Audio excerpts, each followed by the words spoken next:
Accusé de complicité d'attentat à la sûreté de l'État, de trahison, de meurtre et de coups et blessures volontaires dans le cadre du procès du coup d'État raté de septembre 2015, Djibril Bassolé plaide non coupable, appelé à la barre ce matin. Le général dit ne pas reconnaître les faits. Ses avocats avaient souhaité le report de son audition. L'Assemblée nationale a donné son quitus au gouvernement pour la conduite de ses projets. L'an prochain, le budget de l'État exercice 2019 a été adopté hier soir aux grandes dames de l'opposition parlementaire qui pour la première fois a voté contre la loi de finances. Le budget 2019 qui compte sur l'élargissement de l'assiette fiscale et c'est là que le Centre d'études et de recherche appliquée en finances publiques donne de la voix. Il dénonce une inégalité et une injustice fiscale. Mesdames, Messieurs, merci de suivre le journal de BF1. Le procès du putsch manqué et l'entrée en matière de Djibril Bassolé. Il plaide non coupable, accusé de complicité d'attentat à la sûreté de l'État, de trahison, meurtre, coups et blessures volontaires. Le général dit ne pas reconnaître les faits. Sa défense demande un sursis. Elle souhaite avant toute chose l'examen de sa plainte sur instruction en faux. Le rapport d'expertise des écoutes téléphoniques est en cause. Luc Pagwelgem. Après 3 semaines d'audition d'un des présumés cerveaux du putsch manqué de septembre 2015, le général Gilbert Diendéré, voici venu le tour d'un autre général également considéré comme une des têtes pensantes de ce coup d'État, le général Djibril Bassolé. Djibril Bassolé qui a plaidé non coupable dès le début des faits qui lui ont été notifiés. Le général Djibril Bassolé, à 61 ans, marié, père de 5 enfants, jamais condamné et grand officier des ordres nationaux au Burkinabé. Le général Djibril Bassolé est accusé d'avoir accompagné et aidé financièrement le général Gilbert Diendéré et Jean-Florent Nion lors des arrestations des autorités de la transition, d'être responsable de la mort de 13 personnes, responsable de coups et blessures volontaires sur 42 personnes, d'avoir pris des armes contre l'État, avoir entretenu des relations très étroites avec une puissance étrangère, avec des forces extérieures et de collision, avoir essayé d'exfiltrer l'ex-RSP, réfugié au camp Navakom 2, afin de consolider l'atteinte à la sûreté de l'État. Tous ces faits sont hautement punis par la loi. C'est ce qui a été signifié à l'accusé qui a plaidé non coupable, je le signale. Mais après ces faits qui lui ont été signifiés, la défense est montée au créneau pour demander au président du tribunal d'examiner une requête à lui soumise. Cette requête fait cas du rapport d'expertise et on demande la nullité de ce rapport d'expertise parce que entaché d'irrégularité, en effet, la défense a porté plainte pour faux concernant ce rapport d'expertise du professeur Herman Kunzen et normalement la défense demande qu'il soit sursis à statuer. Le parquet estime que ce n'est pas à ce niveau des débats qu'il faut soulever des questions de forme parce qu'on est en plein dans les questions de fond. Faux rétorque la défense qui clame son innocence dans cette affaire. Pour elle, depuis le début, le dossier est truffé de fautes, de manipulations, de modifications, de falsifications, toutes choses qui entachent la régularité de la procédure. Il faut le dire, le général Djibril Bassolé lui-même, lasse de voir la tournure des débats, a souhaité être entendu au cours de cette audience, mais le président du tribunal a dit que la procédure est enclenchée. Il fallait bien écouter toutes les parties. En résumé, du matin jusqu'au soir, on a avancé d'un iota dans le dossier en ce qui concerne le fond. On a assisté qu'à des attaques entre la défense, le parquet et la partie civile.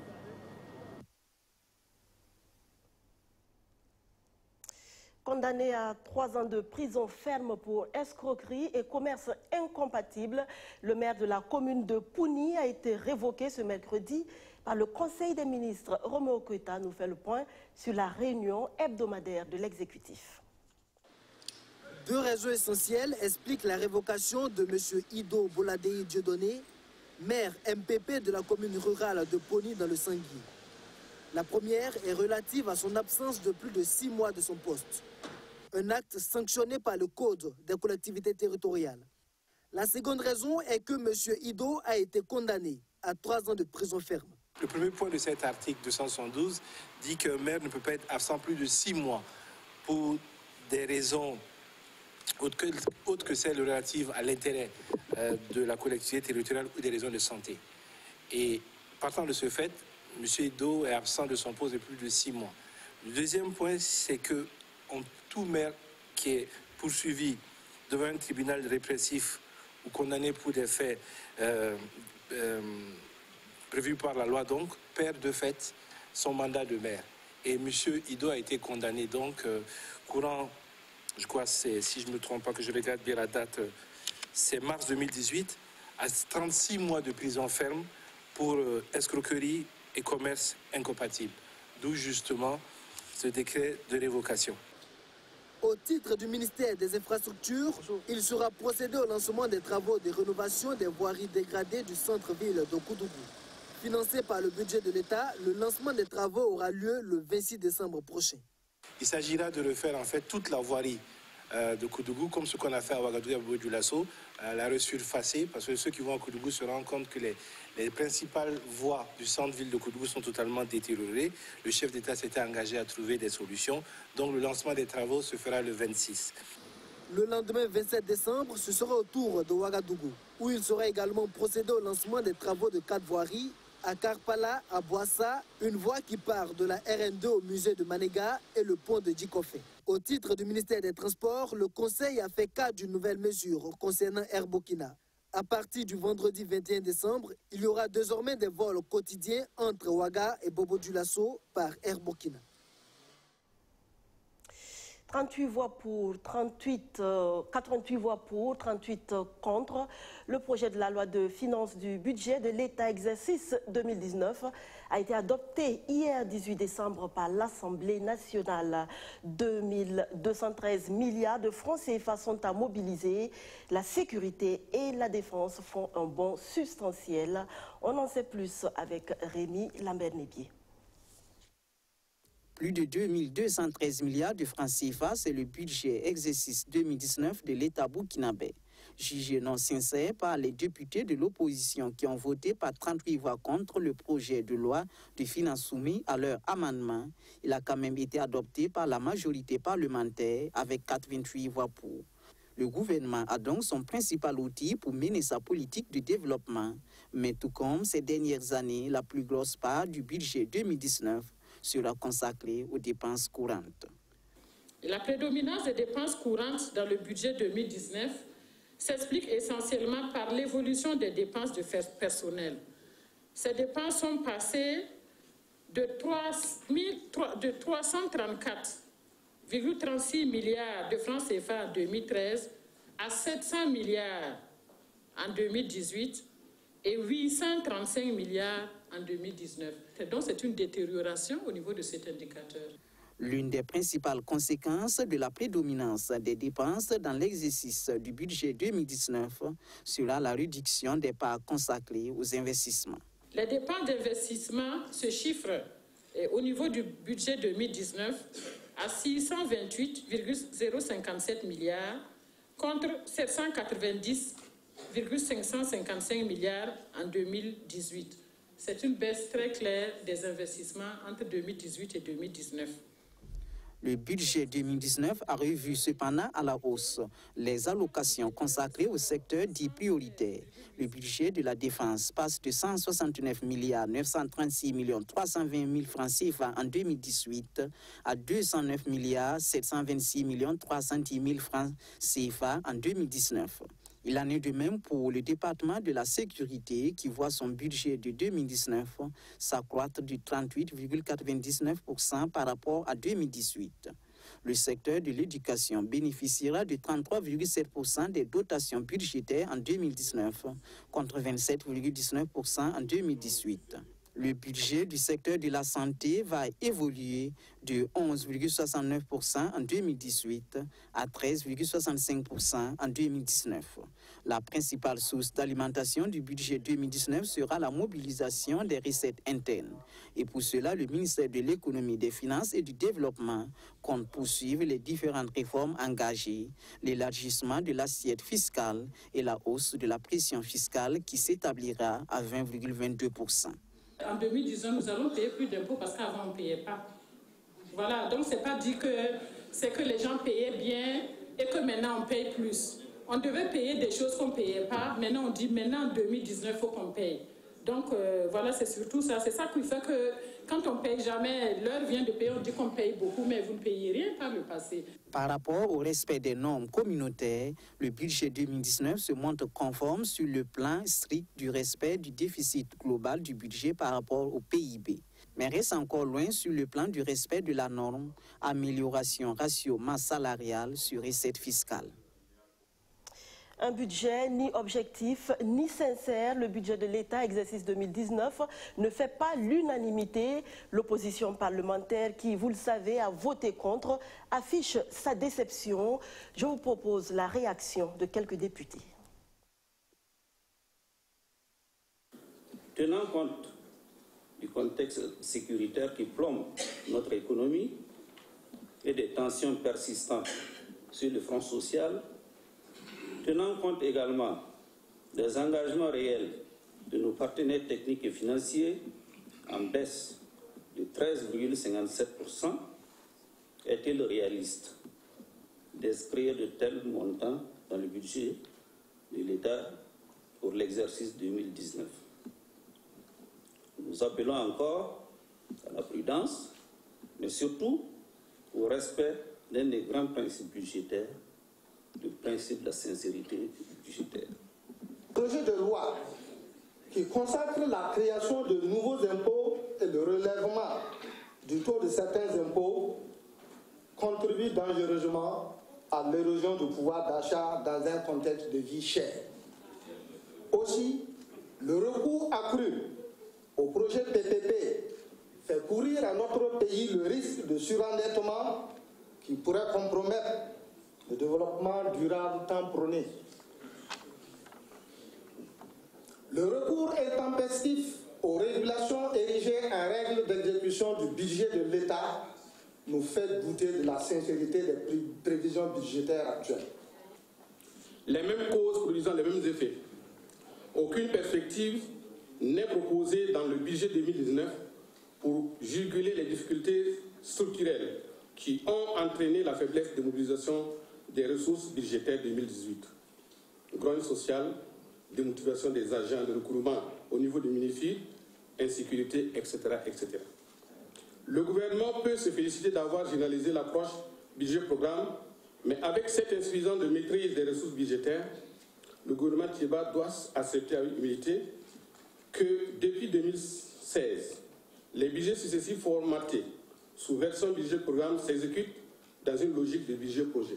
Cette situation fait aujourd'hui que nous avons du mal à voir de la lisibilité et de la lisibilité, de la cohérence qui sous-tendent les actions qui ont été portées par donc le gouvernement. Le vote de ce projet de loi de finances, on peut l'imaginer, a retenu particulièrement l'attention des fonctionnaires car ils devaient statuer sur la question des primes de motivation couramment appelées fonds communs. Allait-il être supprimé?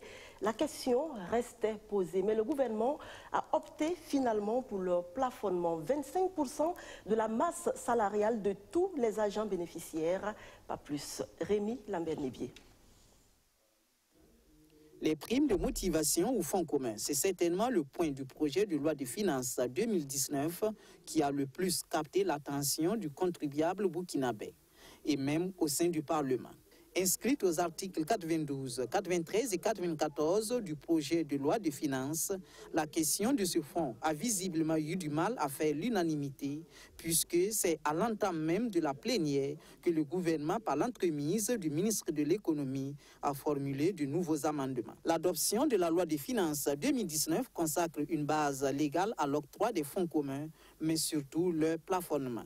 Il est aussi décidé que les crédits destinés au paiement de la prime de motivation sont constitués, entre autres, des montants des transactions, amendes, confiscations et sanctions de toute nature. Il ne faut pas non plus, dans le souci d'amener un meilleur recouvrement, qu'on ait des effets pervers. Vous avez un agent chargé de recouvrement, par exemple, les droits, les taxes de jouissance. Vers la fin de l'année, ce bonhomme Si les gens regardent le niveau des recouvrements qu'ils voient, c'est pas satisfait, ils peuvent se donner un mot d'ordre. Au lieu d'enregistrer dans les recettes, ils vont les enregistrer dans les amendes ou dans les pénalités. Et vous pourrez faire quoi? Rien. Donc, il faut qu'on évite ces effets pervers, donc en essayant de limiter aussi le montant qui serait à partager. Selon l'alinéa 2 de l'article 93 de la loi des finances 2019, les montants alloués sont limités au titre d'une année à 25% de la masse salariale de tous les agents bénéficiaires au titre de l'année de référence. Toutefois, le président de la Commission des finances et du budget précise que la prise de cette mesure s'est faite en tenant compte d'un certain nombre de situations. Mais une autre chose est d'éviter aussi, j'allais dire, de mettre les agents dans des problèmes. Parce qu'ils avaient des fonds communs d'un certain niveau. Ils se sont endettés. Et ils se sont endettés parce que le ministre, les ministres chargés dans ces ministères ont autorisé l'endettement sur la base des fonds communs. Donc tout le monde est responsable. Alors donc c'est pour ça que l'Assemblée a demandé au gouvernement de prendre des mesures d'accompagnement pour justement atténuer les effets donc, de cette nouvelle disposition. Une solution légale vient peut-être d'être trouvée à cette question de fonds communs qui a divisé l'opinion publique. Mais sera-t-elle approuvée par les principaux concernés qui ont suivi avec beaucoup d'attention la plénière de ce 18 décembre? Le budget de l'État exercice 2019, vous avez pu le suivre, compte sur l'élargissement de l'assiette fiscale pour mobiliser ces ressources. Les moins nantis feront-ils les frais comme toujours? La question mérite d'être posée car pour le Centre d'études et de recherche appliquées en finances publiques, les pauvres sont les plus taxés au Burkina Faso. Abdourazak Traoré. 2019 au Burkina Faso, où l'année des taxes selon plusieurs observateurs au regard de ce qui est annoncé en matière d'élargissement de l'assiette fiscale.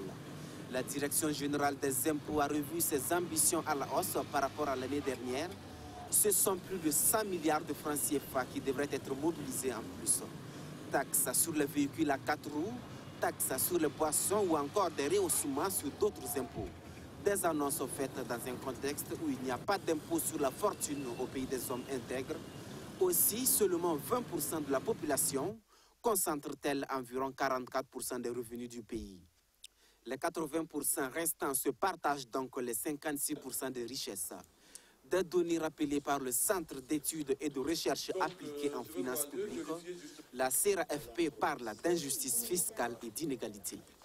Parler justement d'équité à ce niveau, il faut que en fait, les plus riches payent plus les impôts que les moins riches. Alors qu'aujourd'hui, nous avons tendance à croire que c'est plutôt les moins riches qui sont beaucoup plus harcelés à payer les impôts, au lieu que ce soit en fait les plus riches qui détiennent carrément le pouvoir économique. Voilà. C'est dans ce sens-là, justement, nous travaillons justement à amener chacun à apporter justement sa contribution dans comment dirais-je encore, dans le développement en fait, du pays à travers payer ses impôts de façon équitable. Ces inégalités sont encore criardes quand on s'intéresse à la situation des femmes dans les milieux ruraux, constatant l'organisation d'analyse financière. Bon, disons que c'est de façon globale dont nous parlons en matière d'inégalité. Et vous n'êtes pas sans ignorer qu'aujourd'hui, quand vous prenez même au niveau justement du genre, hein, et nous prenons l'exemple justement de... Comment dirais-je encore? Je donne l'exemple de propriétaires, la propriété terrienne.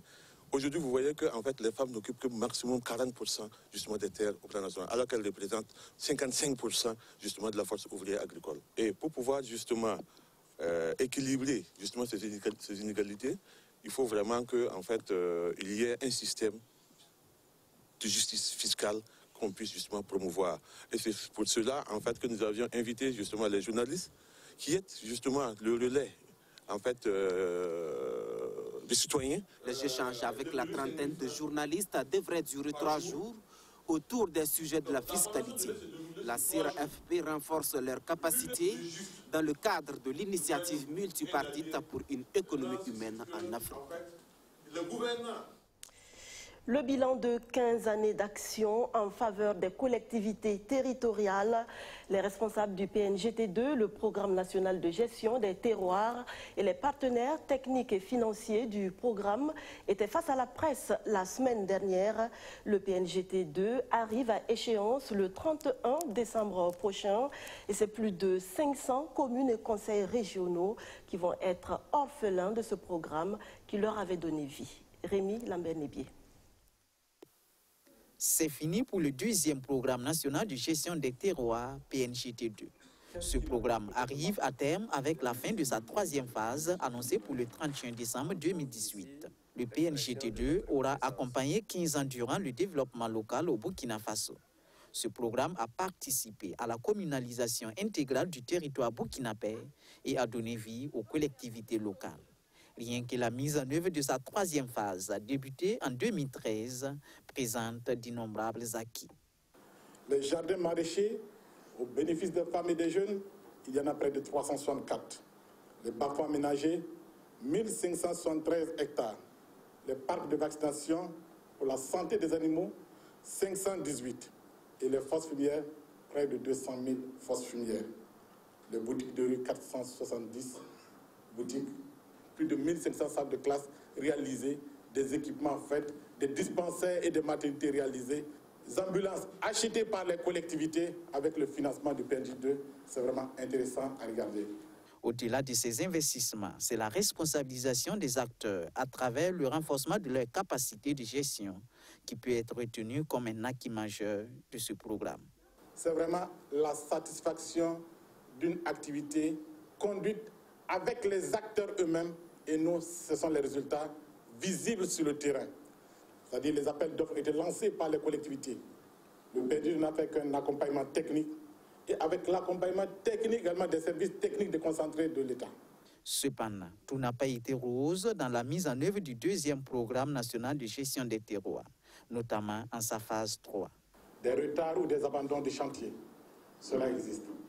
Également, on a compris que l'absorption des fonds mis à la disposition des collectivités, à ce stade, les communes, les besoins sont énormes et les communes sont capables d'absorber des montants plus importants. Et la subvention à ce niveau est faible.